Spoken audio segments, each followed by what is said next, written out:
Former GOP presidential candidate. Governor, did you see the game, and who were you pulling for? Well, you know, I was pulling for the military. That's who I was pulling for yesterday. Political. Interestingly, great answer. You didn't even have to have television makeup today because you were glowing so much.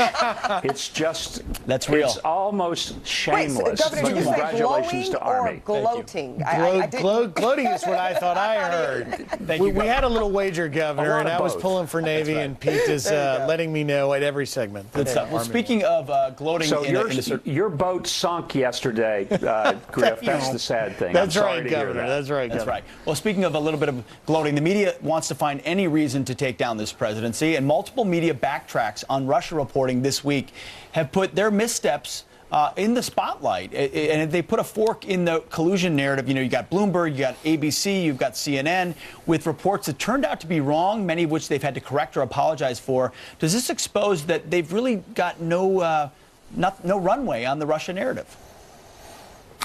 Well, I thought the mass media this week had a mass case of COPD because they were all in this epidemic of breathlessness, reporting this whole thing of Donald Trump Jr. and Donald Trump getting a WikiLeaks key so that they could unlock all these secrets.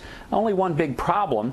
They didn't get anything that hadn't already been released to the public, and there's no indication that they did anything with it. It was a ridiculously wrong story. They had more egg on their face than you normally would see, you know, at an omelet contest. And they shamelessly continue to attack the president and his administration. Here's the net result. And I think the best article I've seen on this comes from a person who was pretty far out on the left, but he's doggone fair and legitimate when he covers something, and that's Glenn Greenwald. And he takes the media down in an article that he's posted and just basically says, when you continually get things wrong and then you breathlessly report on it as if you have the biggest scoop since Watergate, you destroy your credibility. And the result is you're actually helping Donald Trump, and that's what they're doing. They're delegitimizing the institution of journalism in a way that, you know, they blame Donald Trump for attacking the press. He's simply pointing out what they're doing. And it's really unfortunate because we need a responsible and a thoroughly good brand of journalism going on. So, Governor, in Little Rock, Arkansas, this is, you mentioned Watergate, the Russia probe is the largest story of the year, perhaps, as Pete says, created by the media itself, and they're getting that story wrong in so many cases. In Little Rock, Arkansas, when people hear and read this, what are they making of it? I don't think the average American cares less because they don't trust the media.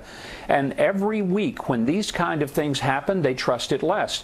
So when Donald Trump comes out and he tweets about the media, the fake news, increasingly people say, you know, he's got a point, because every day somebody's got to apologize, somebody's getting suspended, like the unconscionable Brian Ross over at ABC, who's just hideous in his reporting.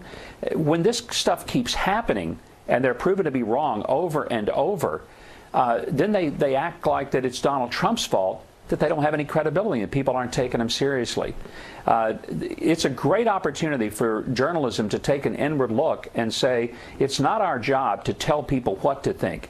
It's our job to get true facts, verify them, give them objectively to the public, and let them make up their own minds about what that means. That's exactly right, Governor. I want to pivot really quickly, though, to another topic, and that is late-night host Chelsea Handler. She, as I'm sure you saw, made, I thought, a disgusting, mocking video of your daughter, Press Secretary Sarah Sanders.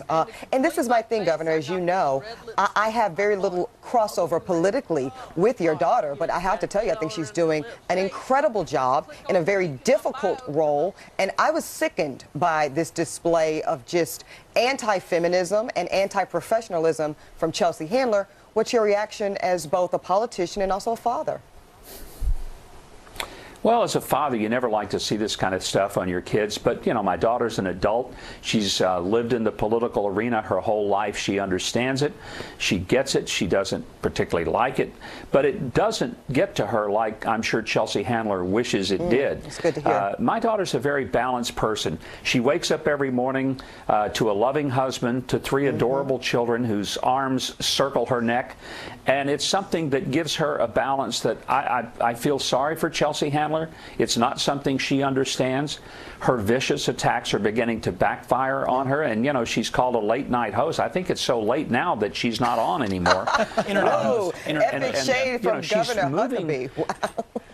Well, the thing is, she's moving into the realm of Keith Olbermann, where she just no longer people can take her seriously. Yeah. But honestly, I feel sorry for her, and I owe her an apology, because last week, in talking about some other vicious things she said about my daughter, I said, look, she's almost my age. She, you know, she needs to kind of start mellowing out, and then I realized she's nowhere near my age. She just looked like it, and I thought that's unfortunate. And I'm not saying that to be mean, but no, seriously, and I'm trying to be honest here.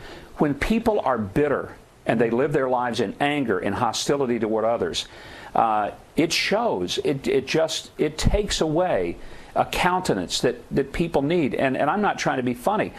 Honestly, people who are bitter and angry and lash out at others and have no sense of personal balance and joy, it's unfortunate, and that's why I say, with all sincerity, I feel sorry for her. I don't envy her, and I guarantee you my daughter doesn't. Nope, who you are on the inside does show on the outside. I agree with you, Governor Huckabee. Well said. Governor, thank you. Thank you well so done, much. Sir. Thank Appreciate you, it. Governor. All right, Thanks a bunch, guys. Extreme weather now moving on. Millions of people in the Northeast, they're digging out this morning from the season's first big snowstorm. Big, if you count a couple of inches, is big. I'm from Minnesota. You know, we're talking feet, not inches. But some coastal areas